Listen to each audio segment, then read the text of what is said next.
How can you combine these words with these words? For my students, it's often a big mystery. I'm here to make things clear. I'm John, and today we're going to study phrasal verb secrets to get along with. Sam and Gina are co-workers. They're having a private conversation in the break room. Gina, do you know Fred from the marketing team? Yeah, tall guy, glasses, always cracking jokes. That's the one. He's bothering me. Oh, why's that?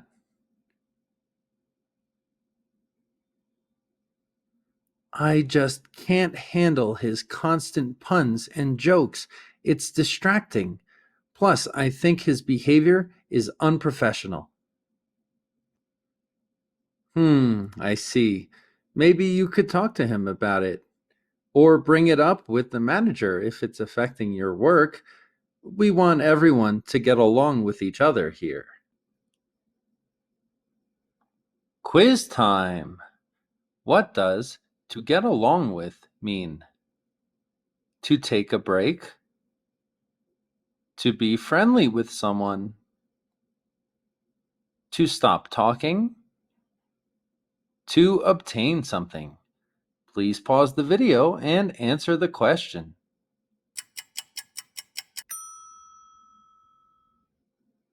That's right, it's B. To be friendly with someone. Phrasal verb secrets. Get along with means to have a friendly relationship with someone.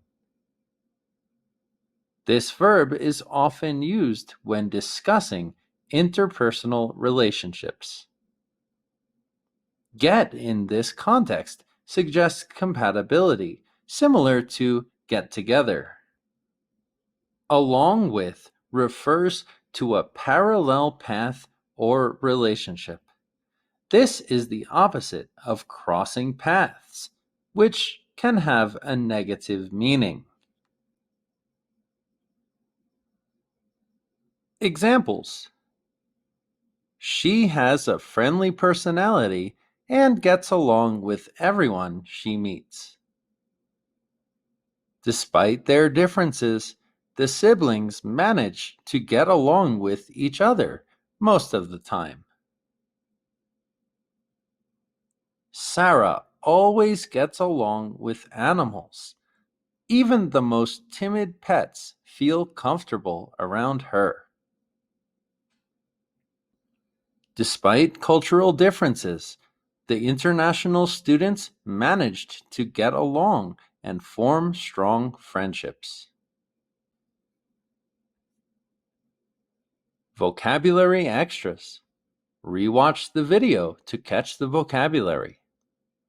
Cracking jokes. Making jokes. He's bothering me. He's annoying me. I can't handle it. I can't stand it. Bring it up with. Mention it to. Thanks for watching. If you have a question or if you learned something useful, use the super thanks. You can support free English content. Please like, share, and subscribe, and see you in the next lesson.